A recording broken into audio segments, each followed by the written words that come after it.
રાજકોટના સાંઢિયા પુલનું કામ ધીમી ગતિએ, બજેટમાં 13 કરોડનો વધારો થતા ખર્ચ 75 કરોડે પહોંચ્યો। રાજકોટ શહેરના મહત્વાકાંક્ષી ઇન્ફ્રાસ્ટ્રક્ચર પ્રોજેક્ટ ગણાતા સાંઢિયા પુલના નિર્માણ કાર્યમાં થઈ રહેલા વિલંબને કારણે સમયમર્યાદા અને બજેટ બંનેમાં વધારો થયો છે। 22 મે 2024ના રોજ ₹62 કરોડના ખર્ચે શરૂ કરવામાં આવેલા આ પુલનું કામ નિર્ધારિત સમયમાં પૂર્ણ ન થતાં હવે તેની મુદ્દત લંબાવવાની ફરજ પડી છે। બ્રિજની કામગીરી હાલ ધીમી ગતિએ ચાલી રહી હોવાથી આ પ્રોજેક્ટ તેના નિયત સમયપત્રક કરતાં પાછળ ચાલી રહ્યો છે, જેના પરિણામે વહીવટી તંત્ર દ્વારા કામગીરી પૂર્ણ કરવા માટે વધારાનો સમય ફાળવવાની કવાયત હાથ ધરવામાં આવી છે। આ પ્રોજેક્ટની વિગતો મુજબ પુલના નિર્માણ કાર્ય દરમિયાન ઉદ્ભવેલા ટેકનિકલ ફેરફારોને કારણે મૂળ બજેટમાં પણ મોટો વધારો થયો છે। શરૂઆતમાં ₹62 કરોડના ખર્ચે મંજૂર થયેલા આ પ્રોજેક્ટમાં હવે ₹13 કરોડનો વધારો કરવામાં આવતા પુલનું કુલ બજેટ વધીને ₹75 કરોડની આસપાસ પહોંચ્યું છે। અત્યાર સુધીમાં પુલનું માત્ર 80% જ કામ પૂર્ણ થઈ શક્યું છે, જે દર્શાવે છે કે હજુ પણ મહત્વનો હિસ્સો બાકી છે ને કામગીરીની ગતિ વધારવાની તાતી જરૂરિયાત છે। આ સમગ્ર મામલે પ્રતિક્રિયા આપતા મેયરે જણાવ્યું હતું કે પુલની કામગીરીમાં થઈ રહેલા વિલંબ માટે રેલવે વિભાગની મંજૂરી પણ એક મહત્વનું પરિબળ છે।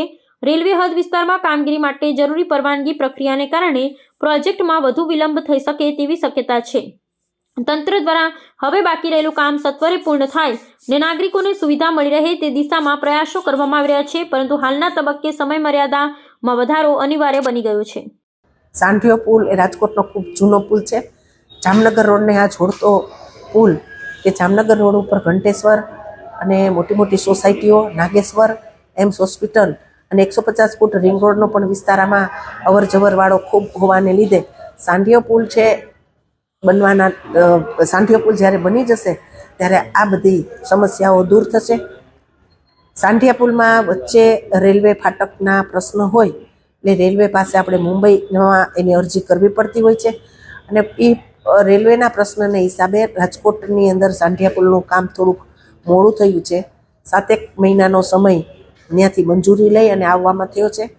2026ની અંદર માર્ચ મહિનામાં આ પુલ સોંપવામાં આવશે તેવી વાત કરી છે। 85% પુલનું કામ છે એ પૂરું થઈ ગયું છે અને હવે ટૂંક સમયમાં 2-2.5 મહિનાનો સમય આપેલો છે।